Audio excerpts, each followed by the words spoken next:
好多朋友都申請咗港車北上去珠海。對於冇港車嘅我去珠海，就要搭金巴啦。今次嚟珠海，諗住去富華里同石景山。雖然今日係星期六，香港同珠海過關唔算好多人。上咗金巴，大概40分鐘就到珠海口岸。過咗關就去搭網約車，網約車站就喺負1層，跟住指示就好易揾到。大概20分鐘嘅車程，20蚊車費就到咗富華里啦。今次我住呢一間興居酒店，原來都係亞朵集團旗下嘅其中一個品牌，唔知個質素會係點呢？入到嚟大堂都感覺到呢間酒店嘅名同佢嘅風格一樣，都係走簡約興居風。大堂設計簡潔，職員態度非常之親切同友善。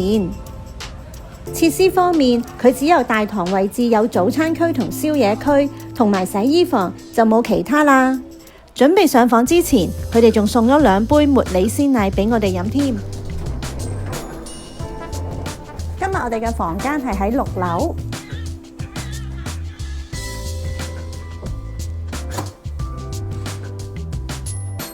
房間呢都好乾淨，好企理。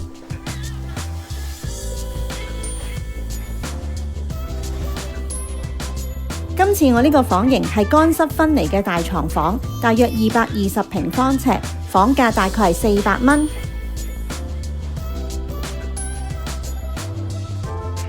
洗手間呢就喺呢一邊啦。呢一間房嘅冷氣都夠凍，冷熱水都冇問題。房間設計雖然簡約，不過衛生用品全部都齊全。無線充電只有一邊床頭有。我哋而家就出發行去富華里，究竟有幾近呢？真係近到你唔信，因為就喺對面咋。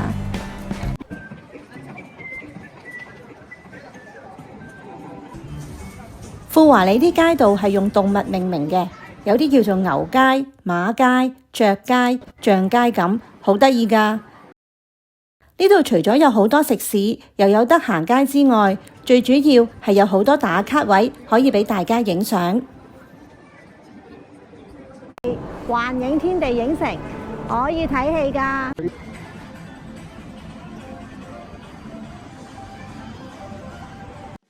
我哋去咗小南角食午餐，份量都唔少，味道唔錯，埋單都係140蚊。我哋由富華里直行到嚟呢一個位，跟住我哋就可以去埋九洲道啦。嗰邊都一樣有好多嘢食。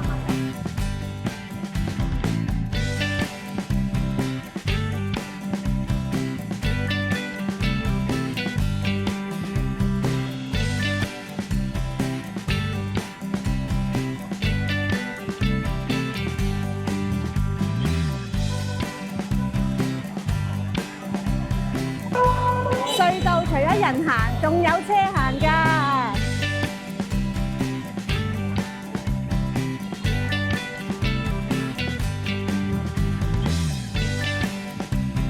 由富華里行去九洲道其實都唔使好耐，我哋大概行咗10分鐘就到啦。九洲道冇富華里個規劃咁靚，不過佢一樣有好多個食肆，聽講夜晚黑都好熱鬧。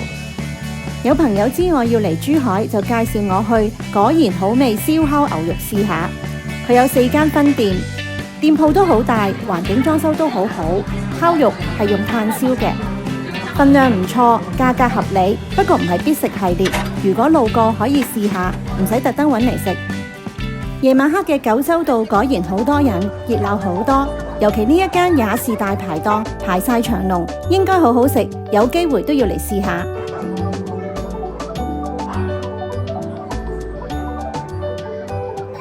返到嚟富華里，佢都係越夜越多人，好多臨時攤檔都開咗，好多嘢睇。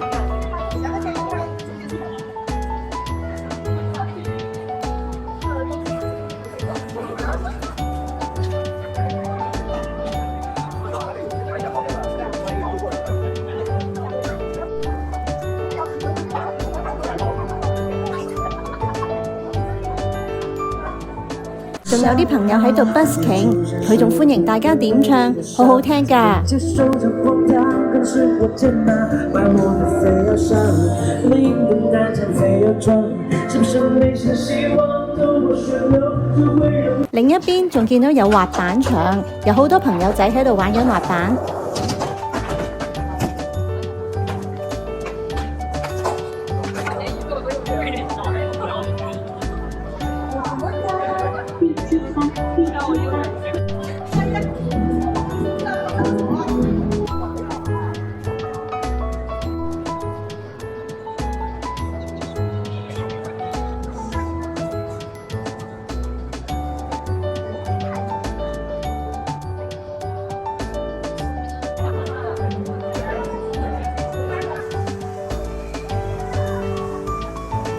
返到酒店差唔多10點，宵夜已經開始咗。宵夜係免費提供俾住客嘅。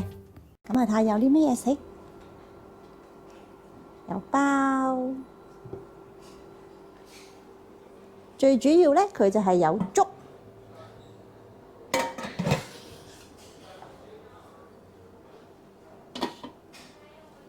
早餐係7點至10點半，一早起身食個早餐。都好豐富喎，有煎蛋，有湯粉、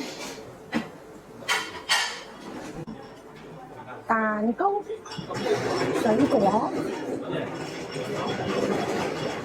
仲有啲特別嘅飲品，粥。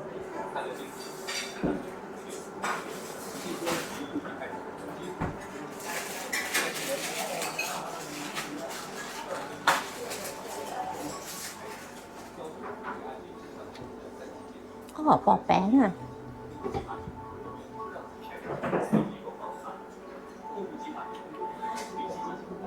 自己做格仔餅，最新已經坐滿人咯。食完早餐，我哋去咗石景山公園，纜車加滑道票價每人80蚊。